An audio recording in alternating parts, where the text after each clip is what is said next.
गुड़िया के पिता शहर के जाने माने बिल्डर और काफी पैसे वाले थे। गांव से निकले गुड़िया के पिता ने खूब मेहनत से पैसा कमाया था। उनकी 2 बेटे और 2 बेटी थी। बड़ी की शादी उन्होंने खूब बड़े परिवार में की थी।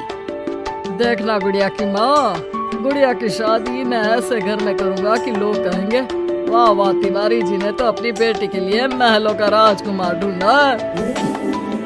हाँ, तो हमारी गुड़िया दिखने में भी है बिल्कुल गुड़िया सी। तभी गुड़िया की भाभी बस दिखने में ही गुड़िया जैसी है, लेकिन जबान तो पूरी 100 गज की बूढ़ी अम्मा जैसी है। अरे फिर बोली तो, गरीब घर की लड़की अमीर घर का लड़का पटा लिया, वरना तो हम अपने बेटे के लिए भी अंबानी से कम की बहू ना लाते।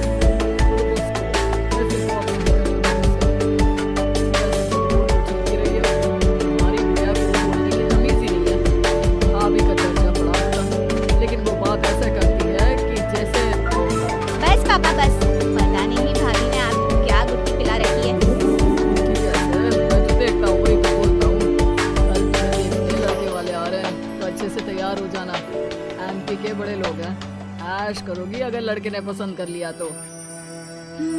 और हम लोग चैन की सांस लेंगे। ये घर मेरा भी है, अंदर जाकर काम करो। मुझे अपने मम्मी पापा से जरूरी बात करनी है जो मैं आपके सामने नहीं करना चाहती। भाभी पैर पटकती अंदर चली जाती है, लेकिन उसके कान गुड़िया के पास ही होते हैं। देखिए पापा, शादी तो हम नवीन से ही करेंगे। क्या है ना कि वो पसंद है हमें। अब ये नया किरदार कहाँ से आ गया? क्यों गुड़िया के माँ, नजर नहीं रखी जाती क्या बेटी पर? अरे माँ है हम, कैमरा नहीं जो 24 घंटे रिकॉर्डिंग मोड में ऑन रहेंगे। और हाँ, ये नवीन कौन है, कितने करोड़ का टर्नओवर है? देखो अम्मा, साफ साफ बता रहे हैं। वो क्या है ना, हमको पता नहीं है कि क्या है कैसा है। कल बुला देते हैं, खुद ही बात कर लेना। अगले दिन नवीन पीली पैंट और लाल शर्ट में चिपके बाल बनाकर गुड़िया के घर आता है। वाह भाई वाह, अरे ये सोफे का कितना बड़ा गुदगुदा है, धस ही गए हम तो पूरा अंदर। तभी वहाँ नौकर पानी लेकर आता है। सर, आप चाय लेंगे या कॉफी? अरे होने वाले दामाद हैं हम, समझे? चाय कॉफी नहीं, सीधा खाना पूछो। वैसे एक काम करो, वो काजू होता है ना, उसको जरा देसी घी में अच्छे से तल कर ला दो, ठीक है? हाँ, और हाँ, बादाम को पीस कर दूध में उबाल कर वो भी ले आओ साथ में, ठीक है? जी बोलिए, तो साथ में सोने का बिस्कुट भी ले आओ? नवीन समझ जाता है कि नौकर उसकी फिरकी ले रहा है। अरे हट, चल जा अंदर, और जो बोला है वो पहले लेकर आ। नौकर के जाने के बाद नवीन पूरे घर को ध्यान से देखता है। सोने का बिस्किट भी हम लेंगे, लेकिन वो भी सोने की ईंट के साथ। तभी गुड़िया के पापा आ जाते हैं। तो तुम हो नवीन, क्या करते हो वैसे? काम का तो ऐसा है ना ससुर जी, जैसे ही शादी होगी आप जो 8-10 लाख हम पर न्योछावर करेंगे ना, हम उसी से कोई बिजनेस भी खोल लेंगे। गुड़िया को बिठाएंगे काउंटर पर और हम देखेंगे मार्केट सन्नत से, क्या समझे? बड़ा लोकल हो तुम, ये बोली कैसी बोल रहे हो? अरे पापा कुछ नहीं, मजाक कर रहा है। ये इंग्लिश इतनी अच्छी बोलता है कि समझो अंग्रेज भी शर्मा जाए। आपका टेस्ट ले रहा है पापा? ना ना, मैं फेल भी हो जाऊं इस टेस्ट में तो कोई प्रॉब्लम नहीं है, लेकिन इस लड़के से तेरी शादी कतई नहीं होने दूंगा। टक से बोलता है ये बुड्ढा तो, टक से। सुन, भाग कर शादी कर लेंगे तो क्या कर लेंगे? अच्छा रुको ना, मैं जल्दी से 2 कपड़े बांध कर ले आती हूँ। हाँ, और वो माँ के गहने भी। कौन से वाले, हीरे वाले या सोने वाले? मिक्स कर देना, देख लेंगे। और हाँ, नीचे खड़े हैं हम फटफटिया लेकर, स्टार्ट कर रहे हैं, जल्दी से आ जाओ, ठीक है? ओके, अभी आते हैं हम। बस बस, बहुत नाटक हो गया तुम दोनों का। तो रिश्ता पक्का समझे ना? हाँ हाँ, बस भागना मत, नाक कट जाएगी मेरी। तभी वहाँ भाभी आ जाती है, हाथ में मिठाई की थाली लेकर। लीजिए, मुंह मीठा कर लीजिए। इतनी सुंदर नाकरानी रखी है। ये नाकरानी नहीं, भाभी है मेरी। वो पर्दा दिख रहा है ना, उसी के पीछे रहती है ज्यादातर। बाकी उनका रूम तो ऊपर के फ्लोर पर है।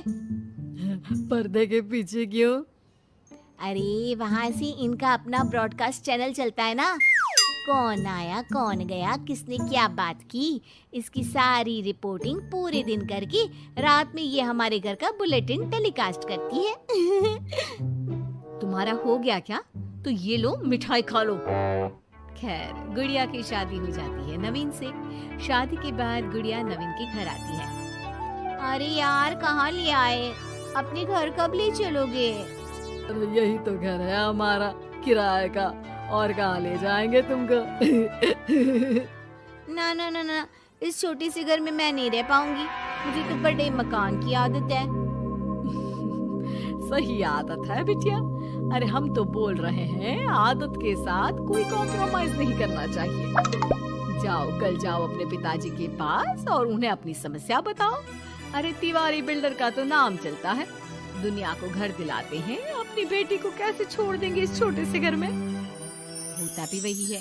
गुड़िया के पापा उसे एक मकान ले देते हैं। देखिए पापा जी, आपने गुड़िया दीदी को शादी में लाखों दे दिए, मैंने कुछ नहीं कहा। आपकी बेटी है, लेकिन ये तो रुकने का नाम ही नहीं ले रही है। अब घर भी ले लिया। अरे कितना देना है, कब तक देना है? तेरे पेट में क्यों दर्द हो रहा है?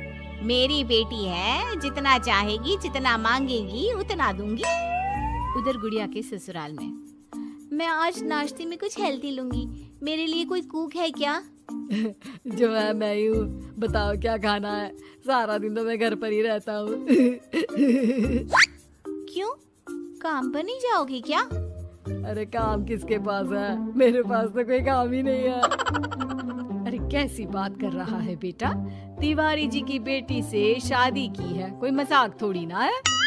बस फिर क्या था, गुड़िया फिर पहुंच जाती है पिता के पास और नवीन को काम पर लगाने को कहती है। नहीं नहीं, अपने बिजनेस में जवाई को घुसाने की कोई जरूरत नहीं है पापा जी। बात तो ठीक बोल रही है तेरी भाभी। इस बार उसे बोल दे कि मैं कोई मदद नहीं कर पाऊंगा।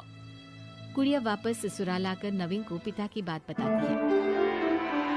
ठीक है, फिर तेरा भी क्या काम है? निकल यहाँ से।